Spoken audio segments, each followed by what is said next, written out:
الناس اللي طلبت مني إن أشرح ال DDNS الخاص بشركة روجيه خطوة خطوة بالتفصيل. يلا بينا. أنا أول حاجة هعملها هدخل على روجيه كلاود عشان بس أقولك هنشتغل إزاي على الكلاود وإزاي هنفتح برضو تاني اللوكال من على الشبكة.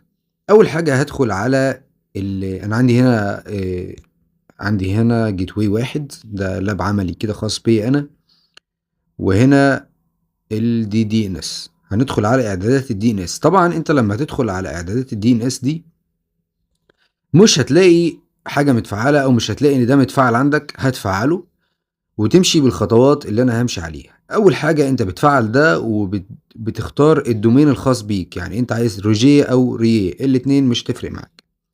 اهم حاجه انه يعمل بينج ويشتغل معايا في النهايه. وبعد كده بختار البابليك بتاعي، اديك شايف ان هو مختاره تحت اهو، ومختار كمان ال ال ال الوان. بلاش الوان لان الوان هيختار اللي واخده الراوتر ده من الراوتر الخاص بشركة الاتصالات، زي طبعا وي او غيرها من الشركات. خليك في البابليك. طبعا انا دلوقتي خدت الدومين بتاعي، هعمل عليه بينج دلوقتي هشوفه شغال ولا لا.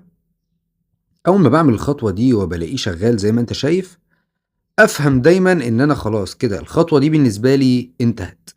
وبعد كده باروح للخانة بتاعة الVPN. لكن قبل ما اروح للVPN لازم اوضح لك حاجة مهمة.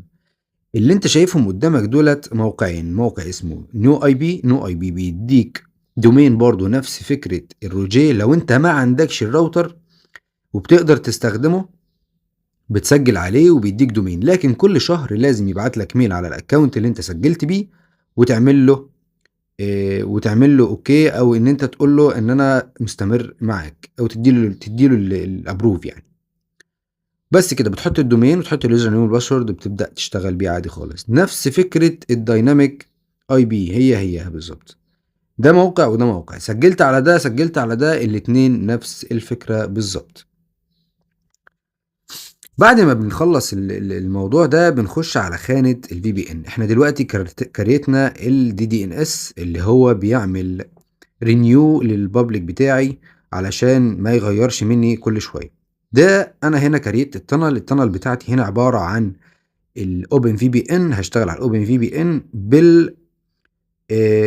بالدي دي ان اس عن طريق الكلاينت تو سايت، مش سايت تو سايت. هنشتغل كلاينت تو سايت.